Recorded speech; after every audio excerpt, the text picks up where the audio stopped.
All right. Well, thank you all so much for joining us this afternoon. My name is Robin. I'm the Associate State Director of Advocacy and Outreach for AARP Ohio. I'm actually located in Cleveland, so I represent the northern part of the state.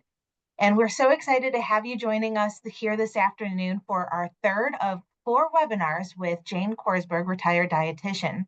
As we continue to wait for others to join, and if you're just joining us, feel free to put where you are in the United States in the chat. Let us know where you're tuning in from. We really know how important your time is and want to thank you for spending it with us this afternoon. So as a reminder, in addition to these virtual programs, we also offer in-person opportunities for you to engage with fellows, community members, and AARP staff and volunteers in your neighborhood. Just visit local.aarp.org to find out more about in-person and virtual events in your community. Here in Ohio, we've been really busy creating opportunities for our members to get together for routine walks. Science has demonstrated repeatedly that walking is one of the most important things that we can do for our health, including our heart, brain, bones, lungs, muscles, and it even serves to prevent certain diseases. To learn more about the benefits of walking, I'm going to link an article in the chat that AARP published a few years ago. AARP is working with leaders in many cities, townships, counties, and states to ensure that community leaders have access to the best practices in creating environments where all of our needs are met as we age. Walking is just one of the many topics we introduce into communities as part of our Livable Communities work. To see more about our work, I'm going to link another website in the chat for you to check out later. As a reminder, consult with your medical professional prior to starting any type of physical activity. This, combined with a balanced diet, can have profound effect on your physical well-being and cognitive strength. Before I hand the stage off to Jane, just a couple of quick housekeeping things to remind you of. If you have questions during the presentation, be sure to type it in the Q&A function at the bottom of your screen. I'm going to try to capture all of your questions from the chat and the Q&A, but the Q&A tab is really going to be your best bet. If we have time at the end of the presentation, we're going to answer as many of the questions as we can. Otherwise, you can email your question to us at ohaarp@aarp.org. Again, that's ohaarp@aarp.org. We're also recording this webinar and we'll post it to the AARP Ohio YouTube channel within about a week or so. And I'm going to drop all of those websites and the email address into the chat in just a moment. Now, let's get into the program. Our presenter today is Jane Korsberg. She's a registered dietitian who recently retired as president of her own private practice, Nutrition Reality LLC, where she provided nutrition counseling services for a variety of healthcare needs, focusing on her passion for wellness and disease prevention and control. Prior to opening her practice, Jane served as the senior instructor in the Department of Nutrition at Case Western Reserve University. She was a nutrition expert for the website Net Wellness. She served as the director of the Hurley Medical Center dietetic internship in Flint, Michigan, and held numerous positions in her long career in hospital nutrition and adult education. It is my pleasure to introduce our presenter, Jane Korsberg. Thanks, Robin, and hello, everyone. Thank you for joining us. Today, again, as Robin said, we're going to talk about good nutrition and cardiovascular health this time. Let me see if I can get my slides to move. There we go. So with today's objectives being the third in the series, we're focusing on heart health backed by science. And we'll focus on an overview of cardiovascular disease and risk factors, evaluate your risk for heart disease, discuss key nutrients in heart health, the role of lipids or fats, fiber, and sodium, how fats in foods differ from fats in the body and the blood, and what fats are the better choice for heart health, as well as dietary treatment strategies to achieve a healthy heart. So the DASH diet, the Mediterranean diet, the MIND diet, and weight management will all be discussed. Just a brief disclaimer, this is for educational purposes only, and it doesn't constitute medical advice, diagnosis, or treatment, and always consult a qualified healthcare professional who really knows you and your issues so that they can help you make the best choices possible. But hopefully the education will give you a good background for that. Now, cardiovascular disease, diet-wise, I always heard throughout my career, first they say to eat margarine, then they say to have butter. Now it's back to margarine, then it's back to butter. What's a person to do? So I want to go over a few facts about cardiovascular disease first, and we'll get into the nitty-gritty. So more than 100 million people in the United States suffer from some kind of heart and blood vessel disease. It also affects people worldwide, and the causes of cardiovascular disease are atherosclerosis, or hardening of the arteries, thrombogenesis, which is blood clots, and then hypertension, also known as high blood pressure. Atherosclerosis is the hardening and narrowing of the arteries caused by a very slow buildup of plaque on the inside of the walls of your arteries. The plaque can be made up of fat, cholesterol, calcium, and other substances found in the blood. And the buildup can be since childhood, and you may not see it until you're much older, but it does happen. And these two illustrations that I have show you an example. Like on the bottom where it says number 1, there's a totally clear artery. You don't see any plaque in there. By number 2, it's starting to gather up, and 3, it's closing off, and by 4, it's almost entirely closed. And of course, if that restricts blood to vital areas of the body, you've got heart disease issues. So the disease called atherosclerosis, or diseases caused by atherosclerosis, is the #1 cause of illness and death in the United States. It's a slow progressive disease, as I mentioned. It can affect the arteries of your brain, your heart, your kidneys, the arms and legs. And you can see the different serious diseases that can be impacted. It could be coronary artery disease, so that's where it's blocking blood flow to your heart. There's cerebrovascular disease, which is a stroke or mini strokes called transient ischemic attacks. And peripheral artery disease affects all the other organs of the body that affect the arteries and the bloodstream. So looking at this map, the latest one I could find was 2022, but the darker the red color on this map, the higher the incidence of deaths from cardiovascular disease. So we need to be aware nobody's immune to this. And more than half the US adults don't know that heart disease is the leading cause of death. Many people think it's cancer, but if you see the bar graph here, cancer's number 2, followed by COVID at number 3. But that heart disease issue is out there as number 1. The risk factors for getting heart disease are many, and you can see here it's smoking, high blood pressure, high cholesterol, overweight and obesity, physical inactivity, diabetes, a family history of coronary heart disease, your age, and your gender. So which risk factors cannot be changed? Obviously, it's those last ones, your family history, your age, and your gender. Everything else is modifiable, so that gives us a fighting chance. And men, again, are not the only ones with a high incidence of heart disease. It used to be because they were the ones out working and they were having the big lunches and the drinking and smoking and stress that they had the most heart disease. But when women entered the workforce, we too had all of those types of habits and issues, and heart disease is up there for us as well. Now, the risk factors that can be modified are listed on this slide, and note how many of them are diet related. So it's almost all of them except the physical inactivity and the cigarette smoking, but still every one of those things can be maintained or controlled or hopefully prevent heart disease. Now, modifiable risk factors. This was an article that actually came out in my email yesterday. It was published September of 2025 in the Journal of the American College of Cardiology.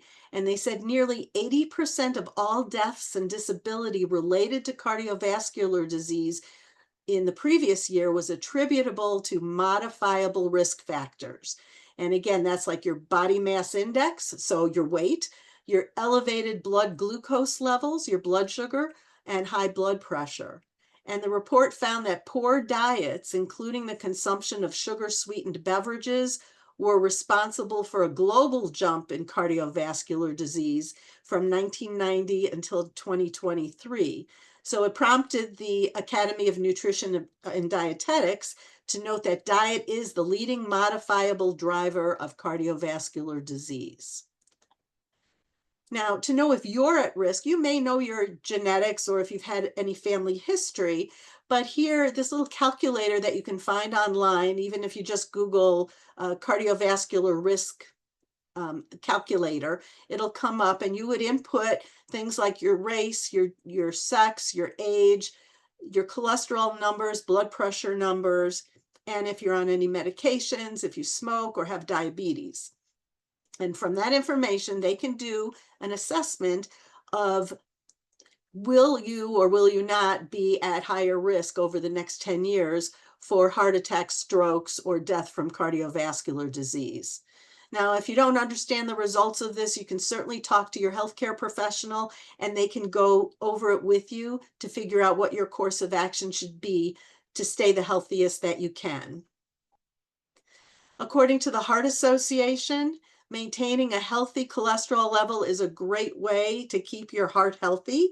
It can lower your chances of getting heart disease or stroke, but first you have to know your cholesterol numbers.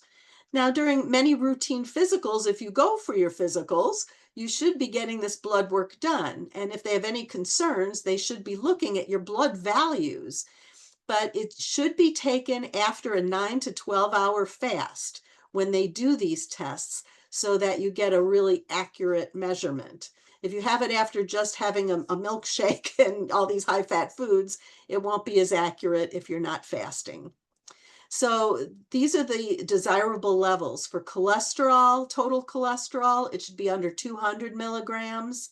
Your LDL should be below 100, which is the bad cholesterol.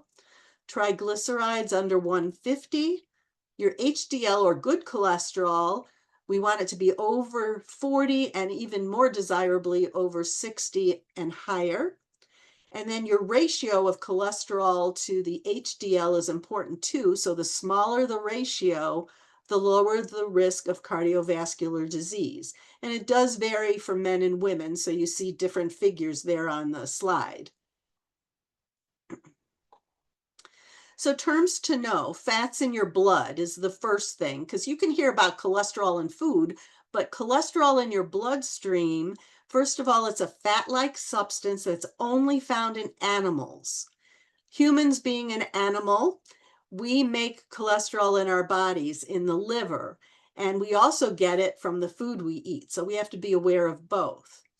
It is used by your body to make cell membranes, vitamin D, some hormones, and digestive juices. So cholesterol is not evil. The only things that make cholesterol undesirable, if the levels are too high, that increases your risk of heart disease. Triglycerides in the blood is also a type of fat. It's found in nature and it's in your food. It's also made in your body. And high levels are also related to heart disease risk. Being overweight, drinking large amounts of alcohol, or having diabetes often causes high triglycerides. Now, the other things that are measured in your blood are the bad and the good cholesterol. LDL, or the loser or lousy cholesterol, is the bad one. That's the one that I showed you stuck inside those arteries and can cause issues. So we do want it to be under 100 in those values. And if you're at a very high risk for heart disease, many times they want you to go under 70 as the recommendation. With HDL, that's the good cholesterol, so it's higher and healthier. You want to essentially think of it as a little vacuum cleaner for your arteries.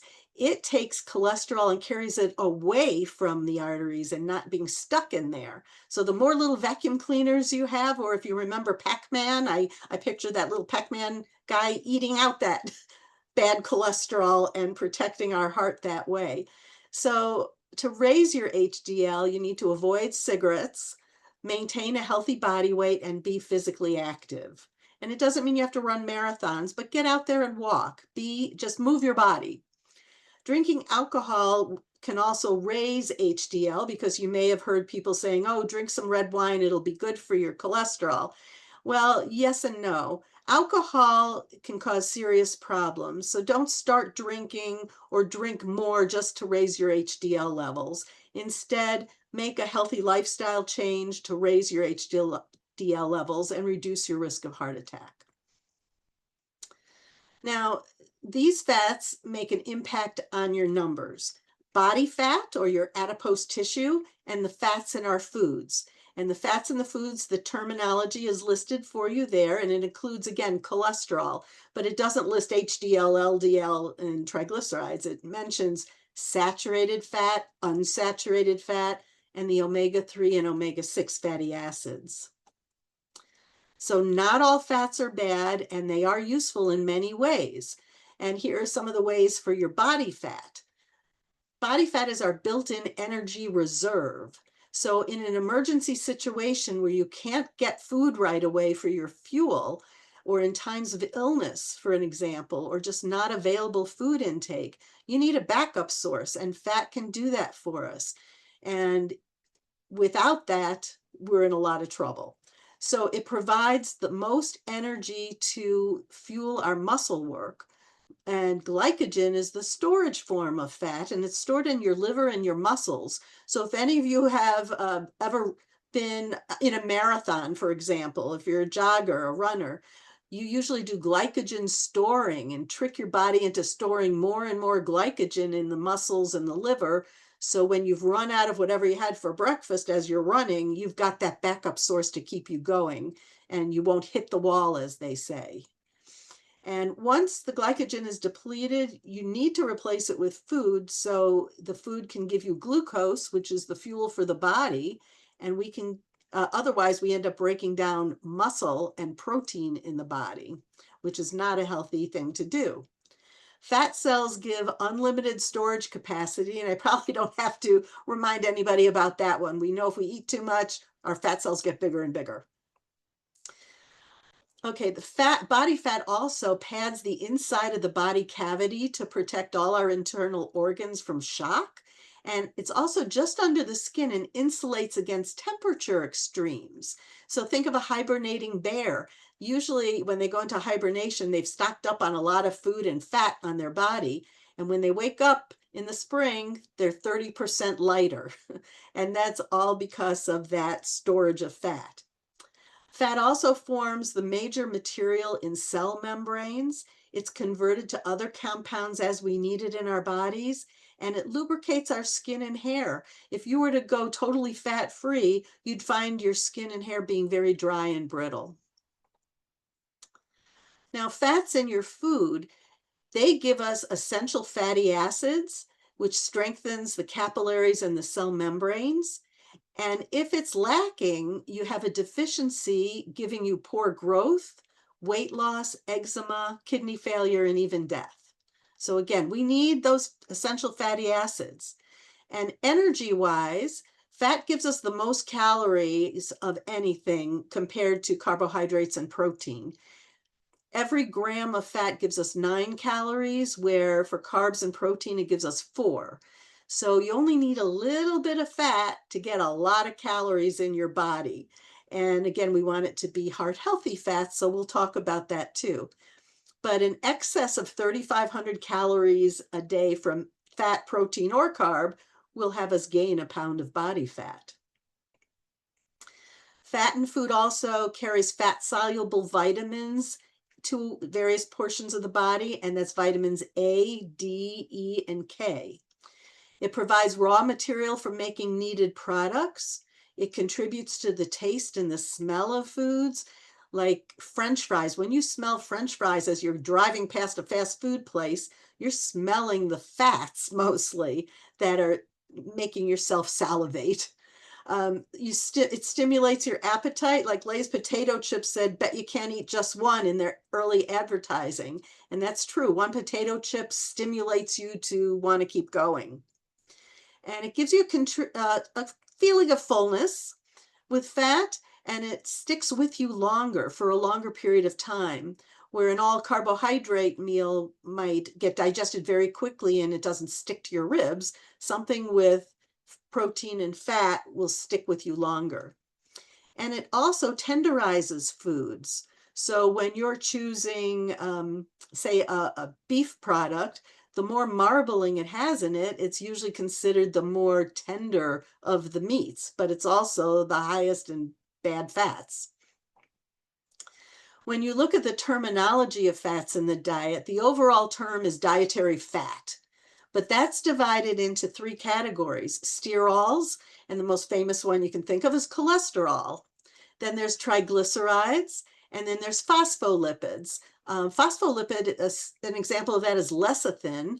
Lecithin happens to be an emulsifier that you might find in the ingredient list of some of the foods, like a mayonnaise, for example, to give it that creamy texture. But triglycerides break down further into glycerol, which is a sugar alcohol, and fatty acids. And then the fatty acids break down into probably terms you're more familiar with, and that's saturated fat, monounsaturated fat, polyunsaturated fat, and trans fats. And then the polys are divided one more time into the omega-3 and omega-6 fatty acids. So it's quite a bunch of terminology that can drive people crazy, but hopefully we'll clarify that for you. When you look at the priority of consumption, the ones that are the most beneficial are on the left hand of the slide, the omega-3 fatty acids being cardioprotective. And as you move to the right, the far right in the yellow category are the ones that are the most harmful to consume, because it leads to obesity, dyslipidemia, which means your lipids or your cholesterol numbers are all off, and atherosclerosis, that hardening of the arteries. And that's trans fats and saturated fats. The monounsaturated fats are very heart healthy, as well as the omega-3s, all in balance. So these are the 7 key ways to prevent heart disease. And we're going to go through in the next few slides all of these. So one is to get to know yourself, your family history, and your risks. If you've already got diabetes or atherosclerosis or hypertension, get medical help as soon as possible and evaluate your lifestyle choices. 3 is if you're overweight or obese, make a healthy plan for weight loss, and this will help lower your blood pressure and improve your blood lipids and glucose or blood sugar. 4 is to be physically active as approved by your doctor. 5 is if you drink, do so in moderation. And I say, what is moderation? And I'll cover that when we get to that point. 6 is don't smoke cigarettes. And 7 is fix your diet. So here's the nutrition part. For prevention of cardiovascular disease, and especially for people with high risk factors. To fix your diet for heart health, we're going to adjust your calorie level or your energy intake and what you're expending or burning off to maintain that healthy body weight. Going to adjust the fat intake for the type and the quality. Evaluate your sodium or salt intake to help lower your blood pressure. Balance the food groups, making healthy choices in each category. So choose a variety of vegetables, fruits, fiber-rich whole grains that are minimally processed. Deeper colored foods are more nutrition dense, so those would be the better colors than the plain old white colored foods. Minimize added sugars and ultra-processed foods. Then number 6 is if you choose to drink alcohol, limit or eliminate it. And 7 is read food labels and choose foods lower in all of those things we just highlighted. So 1 is adjust calories to reach a healthy weight. Now, I did cover weight management in the first of this series. So that is on the AARP YouTube channel, and we'll give you the links for that if you want more details. But basically, weight management is all about balance of calories in, calories out, and choosing the best foods to fill your needs and paying attention to portion sizes and the number of calories overall, as well as per meals and snacks. Adjust fat intake, type, and quality count. So use liquid plant oils, and they're the healthier types of fats. Those are listed for you here: corn oil, safflower, sunflower, canola, avocado, olive oils, soybean oil. Those are all liquid at room temperature. So when you think of your artery, if these oils are liquid, they're flowing through without a problem. We want to avoid the solid fats at room temperature. Think of animal fats like butter and lard and coconut, palm, or the tropical oils. They're solid at room temperature too. They're the saturated fats that are not heart healthy. Partially hydrogenated fats are also an issue. And what that means is they take a liquid oil that's healthy, they throw hydrogen atoms into it to make it more solid and to look more like a solid fat, such as butter. So they took, with margarine, they took corn oil and made it more solid to make a stick of margarine. And those are partially saturated. So look at the nutrition facts label for processed foods that replace saturated fats with unsaturated fats to help decrease your risk of heart disease.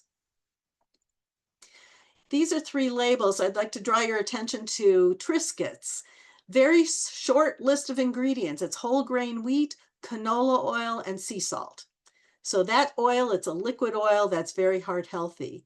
If you go down to the Ritz cracker, it's a reduced fat Ritz cracker, but as you read through the list, it lists a bunch of vitamins, but it also has canola oil, then sugar, then palm oil, which is a tropical oil and a saturated fat. And it also has high fructose corn syrup in it, which is also not heart healthy. And wheat thins that are listed there, they do have a lot more sugars listed and canola oil, so that at least is a plus for that. If you're cooking with oils and fats, this might help you. The yellow shows how much saturated fat is in each kind of oil.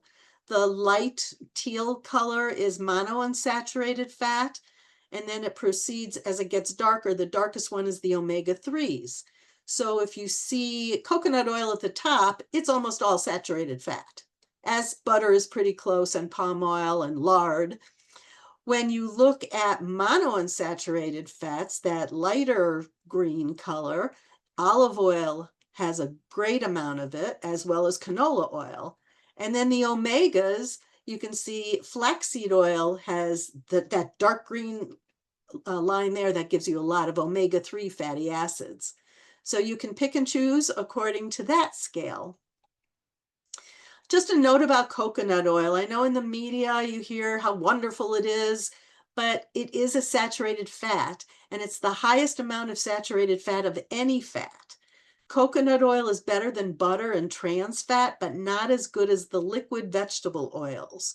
And for real health benefits, switching from a saturated to an unsaturated fat by using those liquid oils, such as olive oil or canola, would be a better option. Eating coconut oil, if it's your preference, is okay, but do so in moderation and keep the amount for your whole day's calories. Only 7% should come from a saturated fat in general. And we need further research to indicate if there's anything that I just said that isn't 100% correct. And note about seed oils. That's also been on all sorts of social media as some evil thing. But seed oils are liquid at room temperature. They come from plants. And the bottom line is they are not bad for you. The research makes it crystal clear that seed oils are healthy and not harmful. So the quote here is, don't worry about seed oils in your mayonnaise, your salad dressing, buttery spreads, or cooking oil. Replacing ultra-processed foods with fruits, vegetables, beans, whole grains, and unprocessed foods is a good idea. But fries, onion rings, and chicken that's deep fat fried in beef tallow rather than these seed oils is no gift to your arteries. And refined seed oils are especially good for stir frying, baking, or any dish where you don't want the oil to have a noticeable flavor or color. To incorporate omegas into your diet, We consume plant oils, nuts, seeds like ground flaxseed, walnuts, almonds, and chia seeds, but all in moderation. Again, they're fats, they're high in calories, so you only need a little bit. Consume more green leafy vegetables and fish or seafood maybe twice a week. Use canola oil or olive oil in place of other oils. Consider omega-3 fortified foods, and I show you a couple here, the Eggland's Best and the Jif omega-3 peanut butter had it fortified in them. Or buy a supplement when food sources aren't an option. That might be for, say, a vegan that doesn't want to choose some of these other options, but again, they might get the nuts and seeds and green leafies and be fine. So you just have to take a look at your individual diet with a professional and see if you need to supplement at all. So a caution about omega-3 supplements is they might interact with whatever medications you're on, especially if you're on blood thinners. It could, or fish oil can actually increase your risk of bleeding and might affect your immune system. So again, ask your doctor, your dietitian, your pharmacist, people that are knowledgeable on this, if it's safe or not to take those supplements with your medication. 3 is to evaluate your sodium or your salt intake. And most adults consume between 2,300 and 4,700 milligrams or more per day. The recommended healthy level is under 1,500 per day, and the upper limit, which is on most of our food labels, is based at 2,300 milligrams. But what's interesting, if you're somebody that salts your food without tasting it first, a teaspoon of salt is already 2,000 milligrams. That's over your daily allotment. Grossly excessive levels of salt can be acutely toxic and even fatal. So there was in the news one time where a sports team was drinking lots of pickle juice because they didn't want to be dehydrated and they wanted to keep their water going, but they had taken so much of it, there was actually death on the field due to it. So cutting sodium and eating the DASH diet, which I'll talk about, has shown that it will be comparable in effect to a blood pressure lowering medication. So that's pretty significant. If you're someone that doesn't want to take another medication and you can do it by diet, maybe it's time to think about that. To lower your salt intake, first of all, don't use the salt shaker without tasting your food first. And you don't even have to add it in your cooking. Many recipes call for salt. I'll automatically just leave it out and don't miss it. And you can add in other fresh herbs and spices or lemon juice to really make that flavor come out without salt. Don't butter corn on the cob, for example, and salt it without tasting the corn first. Some of the corn is so delicious and sweet all by itself, you don't need the butter and the salt. That's all you end up tasting. So choose a wide variety of low or reduced sodium food products in the grocery store. Read the food labels and then limit the use of foods prepared in brine that are salted or smoked meats and fish. You want to watch out for all those salted snack foods as well. You can buy unsalted nuts or unsalted popcorn. So go for those items rather than the salted ones. Limit fast foods, convenience foods, frozen dinners, and canned foods because they usually have a ton of added salt to them. Some are labeled reduced salt or salt-free, and feel free to use those. But limit bouillon cubes, which is very high in salt, as well as instant soup mixes, seasoned salts. If the word salt is in there or sodium, you know it's going to be high. And some condiments like soy sauce, A1 steak sauce, barbecue sauce, mustard, horseradish. Again, moderation may be fine. It's just you don't want to overdo it. Cheese is also a processed with salt, so you want to watch the portions of that. And select, again, a wide variety of farm fresh foods, fruits and vegetables, or they can be frozen, they can be canned but unsalted. But get that variety in your diet. And when in doubt, consult a registered dietitian, nutritionist. The fourth point is to balance the food groups making healthy choices, meaning minimally processed. The more it looks like it came right from the farm, the better off you are. So choose, again, fruits, vegetables, fiber-rich whole grains, not the white, fluffy Wonder Bread type breads. Choose reduced fat dairy products, lean meats. You can try meatless meals. Meatless Mondays are popular. Ultra-processed foods are high in refined carbohydrates like white flour and sugar, and they're often high in all of the bad fats, sodium, cholesterol. So it's better to leave those alone, except once in a blue moon. And those can lead to cardiovascular disease, weight gain, type 2 diabetes, stroke, and hypertension or high blood pressure. Minimizing added sugars and ultra-processed foods is so important. Sugar's been linked with weight gain and cardiovascular disease.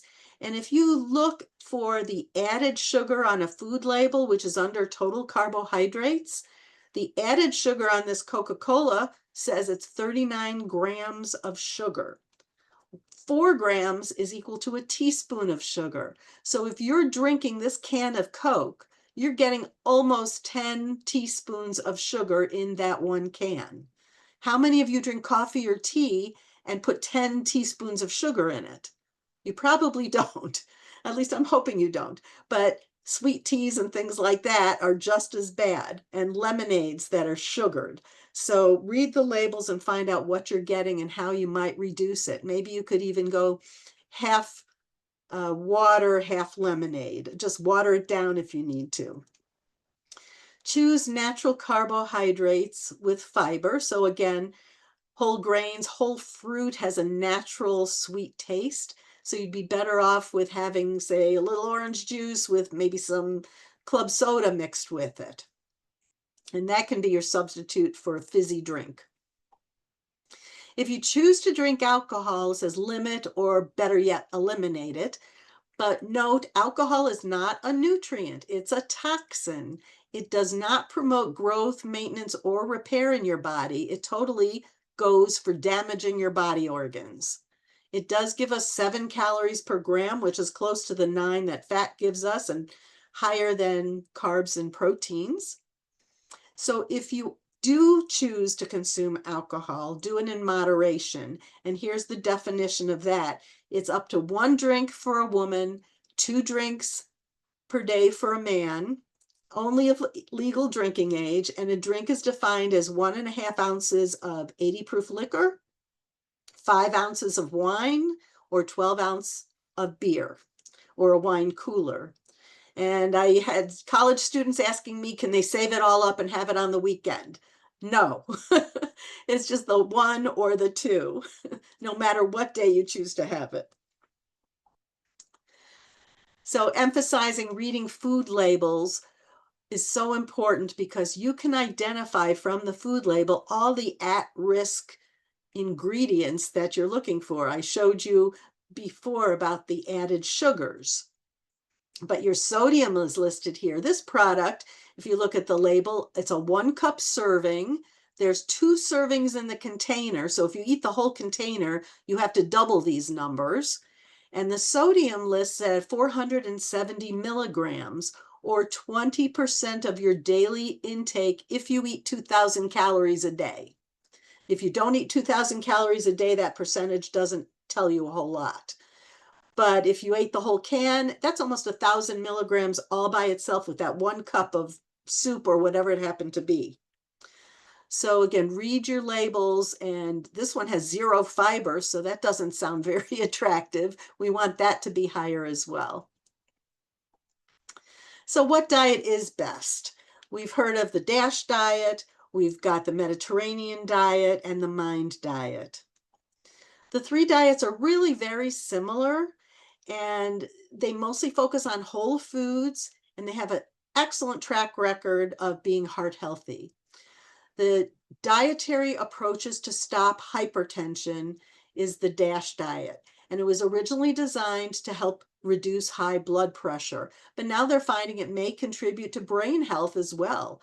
So there's many good reasons to follow that one, and I will discuss that a little bit more in depth in a minute. The Mediterranean diet emphasizes whole foods also, rich in nutrients that most people around the Mediterranean Sea consume and have less cardiovascular disease. So that's one we try to emulate as well. And they're saying it could lower your risk of cognitive decline. And then the MIND diet takes both the DASH diet and the Mediterranean into account and combines them, but they're focusing, highlighting brain supportive foods. And again, there's more research that needs to be done on this and how effective it is, but potentially it could lower the risk of Alzheimer's disease and age-related cognitive decline. And then we know plant-based diets are very heart healthy if they're planned well. So you might want to consider a vegetarian style diet or a vegan diet, or alternate your days. So more on the DASH diet. It's established by the National Heart, Lung, and Blood Institute in the 90s. It limits your sodium to under 3 grams or 3,000 milligrams per day. So it's a little bit more liberal than the food label. It emphasizes fruits, vegetables, low-fat and non-fat dairy, nuts, seeds, and whole grains. And it focuses on getting you a higher potassium, magnesium, calcium, and fiber to your diet. The benefits, it's the key factor of lowering blood pressure and preventing heart disease. And it's so effective that you can see results within 2 weeks, that the blood pressure will drop. And I show you the numbers that it can drop by. And if you reduce your sodium to under 1,500 milligrams per day, you can see those numbers drop even more and be more beneficial. This breaks down the DASH diet as per day and per week servings of foods. So you can see on the per day, it gives you the number of servings for grains, fruits, vegetables, the fat-free dairy, your proteins, and fats and oils. 2 to 3 servings of fats and oils is not a lot, but they give you some. And then per week, it's 4 to 5 servings of nuts, seeds, and legumes, and 5 servings they say are not mandatory, but you can certainly do sweets and added sugars on a modified basis. So the meals are built around the plant-based foods, and the fats that are focused on are olive oil, avocado, unsalted nuts and seeds. Poultry is chosen more often than red meat. And I had mentioned about the sugar items in moderation, but fruit is often chosen as a dessert. And alcohol is included in low to moderate amounts and consumed with a meal. The MIND diet is, I said, the combination of both, specific focus on brain health, and it can also benefit your heart. It can benefit diabetes, certain cancers, because of all of these guidelines that they all seem to across the board agree with. That's the healthy way to eat. But the brain supportive foods are highlighted, such as berries, leafy greens, whole grains, nuts, and fish, while discouraging those highly processed and saturated fats. Now, the MIND diet versus the Mediterranean diet has now omitted wine or alcohol use on their plan. They actually say it's more a personal decision and should be discussed with your healthcare provider. Excuse me. More research is needed, so we'll see what happens, but it's something to be aware of. Now, how to make better or mindful decisions on dietary fats. The 3 major ways we get fat in our diet are through meat, fish, and poultry, fats and oils, and dairy products. No fruits and vegetables pretty much have fat, except for maybe the avocado or an olive. A serving of fat is 45 calories. And if you look at these servings, remember the DASH diet said 3 servings of fat a day. This is a serving, a teaspoon of oil, or a tablespoon of salad dressing, or only 6 cashews. So it's not handfuls of cashews and can't eat till you stop, or 1 strip of bacon. It's very difficult for people to stop at that. So you have to be aware. If you choose lean meats and low-fat dairy, these test tubes show you how much fat is in a portion or 3-ounce portion of a hamburger, which is about the size of the palm of your hand. And the 3 ounces of chicken shown there, or the 3 ounces of salmon, you can see The beef had, even though it was lean ground beef, it was the whole test tube of fat. The second test tube is a little less filled, and that's for 1 ounce of cheese. That's 1 slice or 1 square of cheese. The chicken is about half the test tube, and the fish is even less than that. So you can see where the fats are coming from. And when people say eat more fish and chicken rather than the red meat, it's mainly because of this. If you were to grill a hamburger and the fat came off and cooled, it would look like a solid white mass of wax. And you don't want that in your arteries.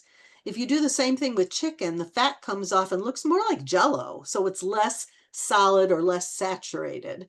And with fish, the fat that comes off after cooking is still liquid. It's an oil. So that would be the most heart healthy to get through those arteries. And on the test tubes on the right-hand side in the center, you'll see a cup of whole milk and a cup of skim milk. And this skim or fat-free milk has almost no fat in that test tube, where the cup of whole milk does have most of the test tube filled. So be aware of that.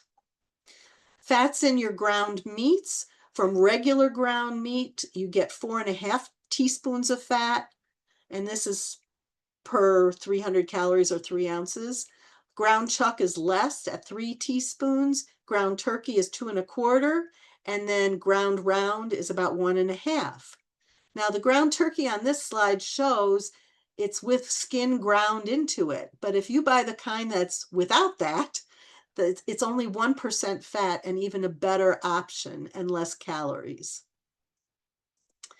So just a quick overview here of two ladies' diets. This is Disaster's diet. She ate 25 foods, about 3,300 calories, and 43% of it was made up of fat. So it's bacon and eggs for breakfast. She had butter. She had cream in her coffee, had donuts and potato chips as snacks, and even chocolate cake. And she had McDonald's for lunch and fettuccine Alfredo for dinner. Quite filling, quite high calorie, and quite fatty. Where Etta Good Diet also had about 24 foods. Her calories were around the 1,500 mark and 17% fat, and she still had good round meals that filled her up and were very nutritious, but didn't give her the bad fats to go along with it. So briefly, these are recommendations for specific food groups. You want to trim visible fat off of your meats, and don't be fooled if it says lean or light and low-fat sausage. It just means it's less than the regular sausage, but it still is pretty high in fat and calories. Same for lunch meats and hot dogs, sausage, and bacon. The fattier cuts are the drier ones like pepperoni and salami. If you like meat on your pizza, get away from the pepperoni and sausage and maybe try a lean ham or chicken. When you make soups and stews, if you can cool it off before serving it, you can skim off the congealed fat before reheating it and you made it fat-free broth. And the same with gravies. So watch your portions. The Heart Association recommends no more than 6 ounces of cooked meat per day, meat, fish, poultry, any of them per day. So that's like 2 deck of cards size portions, not 12 and 16 ounce steaks. So there are more things here, but I know because time is fleeting, I want to cover more and be able to get to your questions. So briefly, there's some suggestions you can see on the slides. For dairy products, going fat-free. You can limit the amount of cheese, maybe use a sharper cheese and shred it and sprinkle it on rather than load it on heavy. And when you go out to eat, we've got fast food examples of high calorie, high fat, and then the alternatives. So it doesn't mean you can't eat at these places. You have to just make a good substitute. So instead of large fries, go for small fries. Instead of the double cheeseburgers, go for a regular cheeseburger, or maybe just a burger, no cheese. Salad bars, stay away from the creamy salads like macaroni and coleslaw salads and the extra cheese again. Go for mostly the veggies. Chinese makeovers, you can see a significant difference if you don't get the fried things. Same with Mexican foods. If it's laden with cheeses and refried beans, it's going to be a lot of fat and calories. Italian, same thing. Go for the more brothy soups and the things that are less fatty, reduced fat salad dressing. Most Italian restaurants have oil and vinegar. You can do more vinegar than oil and enjoy that. When you get sub sandwiches, again, don't go for those processed meats. Go for the leaner meats like a ham or a turkey. And watch your condiments. And the fried chicken dinners, change it to baked chicken and look at the other options there. And I had to share this because a patient of mine these were his initial cholesterol numbers. And 6 months later, they all came down, that you can see on the second line there. And he said, so if I ever need a poster boy for how diet helps, he's the one. He said, yes, cholesterol is hereditary, but Chipotle chicken burrito at 47 grams of fat for lunch probably wasn't one of the best choices he made. Neither were 2 to 3 frozen custard sundaes or blizzards a week, 2 egg omelets with lots of cheese every Saturday, and 5 and 6 chocolate chip cookies at a time didn't help either. So he said it was a struggle for about 6 weeks until his body adjusted. And other than that, he highly recommends it and said, if you ever wonder if any people that I consult ever listen to my advice, feel free to call this up. So I'm calling it up for you. Always look for credible sources of nutrition information. The Academy of Nutrition and Dietetics, look for a registered dietitian nutritionist, licensed dietitian, and dietary or diet technician registered. And then the American Medical Association and the American Heart Association. Bottom line is minimize the intake of all those fats we talked about, increase your fiber, get your plant stanols and sterols in, include the high omega-3 fatty acid foods, get rid of smoking and alcohol if you can, maintain a healthy weight, and be physically active on most days. Here are the links to the other part 1 and 2, and part 3 will be coming soon. And in November, we're going to do one on diabetes and pre-diabetes management. So thank you for attending this session. And I think we still have times for some questions and answers. So I'm happy to entertain those now. Awesome, Jane. Thank you so much. I'm going to try to get my camera back on here. But we definitely do have quite a few questions. So I'd love to get those questions as I try to figure out where I am in this universe. As always, every time you speak, I learn something new, and the valuable information just really is so important as we cut through all of the misinformation online. And I particularly value the practical tips and swaps that you have mentioned. So I'm going to get to some of those questions. The first one is coming to us from Marie, and her question is a little bit less related to dietary intake, but about sleep apnea and whether that can cause heart problems over the years. I believe it can. That's not my area of expertise, but yes, if you get your sleep apnea under control, then you should have a lower incidence of cardiovascular disease as well.